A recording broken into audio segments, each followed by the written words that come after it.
हम सब यह बात जानते हैं कि हमारा वर्तमान में रहना बहुत जरूरी है। भविष्य के बारे में सोचना या भूतकाल के बारे में सोचना हमारे जीवन में कोई बदलाव नहीं लाने वाला। अगर हम वाकई अपने जीवन में चिंताओं से मुक्त रहना चाहते हैं, खुश रहना चाहते हैं, तो हमारा वर्तमान में रहना बहुत जरूरी है। लेकिन प्रश्न यह उठता है कि हम हमेशा वर्तमान में जी कैसे सकते हैं। जानते तो हम हैं कि हमें वर्तमान में रहना चाहिए, मानते भी हैं, लेकिन हमारे मन का प्रश्न है कि रहे कैसे। तो आज हम एक छोटी सी कहानी से यह समझने की कोशिश करेंगे कि वर्तमान में कैसे जिया जाता है। एक व्यक्ति होता है जो महात्मा बुद्ध के पास आता है और उनसे कहता है कि महात्मा बुद्ध, क्या मैं आपसे एक प्रश्न पूछ सकता हूं? बुद्ध उस व्यक्ति को प्रश्न पूछने की आज्ञा दे देते हैं। तो वह व्यक्ति बुद्ध से पूछता है कि मैं ऐसा क्या करूं जिससे मैं हर समय वर्तमान में जी सकूं। बुद्ध उस व्यक्ति का प्रश्न सुनकर चुप रहते हैं। वह व्यक्ति सोचता है कि लगता है बुद्ध मेरे इस प्रश्न को ठीक से सुन नहीं पाए, तो व्यक्ति अपना प्रश्न दोबारा दोहराता है। दूसरी बार वह फिर महात्मा बुद्ध से अपना प्रश्न दोहराता है, लेकिन बुद्ध फिर से उसके प्रश्न का कोई उत्तर नहीं देते। वह व्यक्ति तीसरी बार फिर महात्मा बुद्ध से पूछता है, तो बुद्ध उस व्यक्ति की ओर देखते हैं और उससे एक प्रश्न करते हैं कि क्या तुम जमीन पर खड़े हो सकते हो?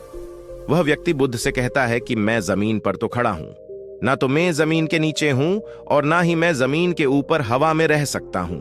क्या आप मुझे देख नहीं? बुद्ध उस व्यक्ति से कहते हैं कि मैं तो देख पा रहा हूं, लेकिन तुम नहीं देख पा रहे हो।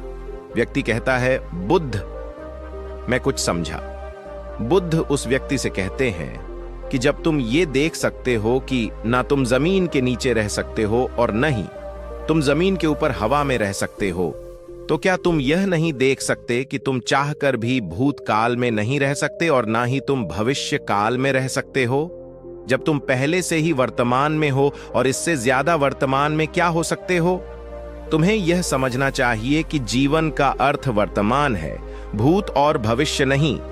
तुम चाहकर भी भूत और भविष्य में नहीं रह सकते, क्योंकि तुम्हारे पास इसका कोई विकल्प ही नहीं है। तुम उन भूतकाल के विचारों को सोचकर परेशान हो रहे हो जिनका खुद का कोई जीवित अस्तित्व ही नहीं है, या तो तुम इन विचारों को सोचकर परेशान हो रहे हो जिनके बारे में तुम्हें कुछ पता ही नहीं है कि वह भविष्य में घटित होगी भी या नहीं। व्यक्ति महात्मा बुद्ध से पूछता है, तो मैं इन विचारों को कैसे रोकूं? मैं इनसे छुटकारा कैसे पाऊं?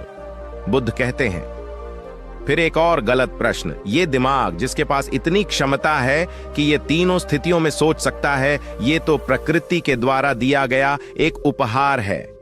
क्या तुम इसे खत्म करना चाहते हो? तुम इस उपहार को खत्म करना चाहते हो? अगर तुम विचारों को मारना चाहते हो, तो इसका मतलब है कि तुम अपने दिमाग को मारना चाहते हो। वह दिमाग जो इतना शक्तिशाली है, क्या तुम उसे नष्ट करना चाहते हो? वो व्यक्ति कहता है, तो आप ही बताइए बुद्ध, मैं क्या करूं? मैं बहुत परेशान हूं, मुझे कोई मार्ग नजर ही नहीं आ रहा। बुद्ध कहते हैं उस व्यक्ति से कि अब तुमने सही प्रश्न पूछा है और अब हम इसका कुछ हल निकाल सकते हैं।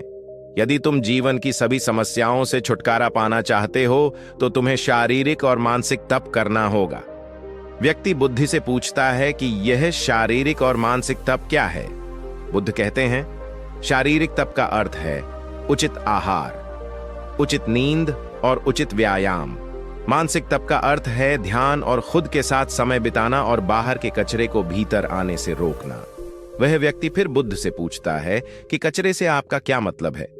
बुद्ध कहते हैं कि तुम भली भांति जानते हो कि कचरा क्या है। कचरा वे बातें हैं जो तुम्हारे विकास को रोकती है और तुम्हारे इंद्रियों के द्वारा तुम्हारे भीतर प्रवेश करती है। यदि तुम सभी समस्याओं का अंत चाहते हो, तो तुम्हें शारीरिक और मानसिक तप करना होगा। वह व्यक्ति महात्मा बुद्ध से पूछता है कि क्या शारीरिक और मानसिक तप करना आसान है? तो बुद्ध कहते हैं कि आसान तो नहीं है, लेकिन मुश्किल भी नहीं है, और इन्हीं को करके तुम हमेशा वर्तमान में रह सकते हो। इसीलिए वर्तमान में रहने के लिए तुम्हारा शारीरिक और मानसिक तप करना आवश्यक है, और यह सच में इतना कठिन भी नहीं है।